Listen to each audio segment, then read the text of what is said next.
We did. All right. Sanctuary cities adopt a don't ask, don't tell policy toward their immigration status of their residents. 6 of the nation's largest cities are sanctuary cities, and that includes Los Angeles. But that stance, that position, has come under fire after the murder of a very promising high school football star, Jamil Shaw. He was killed by a known gang member released from jail one day before the murder and believed to be in the country illegally. Orange County Republican Congressman John Campbell wants to penalize sanctuary cities, and he joins us live this morning. Congressman, welcome. Thank you very much for getting up early. Good morning, Pete. And tell us what you're proposing and how, specifically, had your amendment been law, it could have prevented perhaps the murder of this young man. Well, first of all, what sanctuary cities actually do is it's not so much a don't ask, don't tell. They actively prohibit, Los Angeles prohibits its police officers from cooperating with the Department of Homeland Security when they encounter someone who they believe to be in the country illegally. So they say to their cops, if you think this person's here illegally and perhaps we ought to notify immigration authorities, you cannot do it. You're prohibited from doing that. Including after they may have committed a crime here. Correct. As with the case of Espinoza. Correct.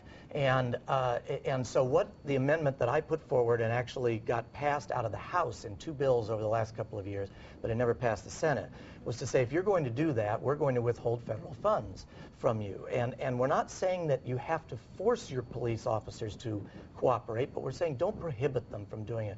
Let the policeman on the beat make that call and make that decision. You know, there was a lot of outrage with what happened with Jamil Shaw. How can some of that anger be channeled into some type of action? Well, this is the sort of thing that we can do and that we can talk about is that people say we don't want this sanctuary policy. If the police pick up someone and they're here illegally, that's illegal, and it's something that we should be enforcing or don't have the law. What would you say with respect to the Shaw case? What would you say to people who say, well, sure, this guy Espinoza got out of jail, but people, tend to commit, violent criminals commit more crimes, so his immigration status really wasn't a factor in the.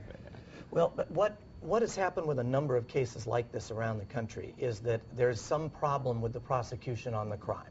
Maybe the evidence wasn't right, or maybe something went wrong, or blah, blah, blah, and they have to let the person go for one reason or another on the crime. But their immigration status is usually pretty clear, and that the person could have been deported or held or whatever on the basis of their immigration status, but instead they were let go, and then they go on to commit another crime. Let's switch gears, talk about the broader immigration issue, and a visit this week we got from someone who would certainly help shape immigration issue in the next 4 years, John McCain, candidate from your party.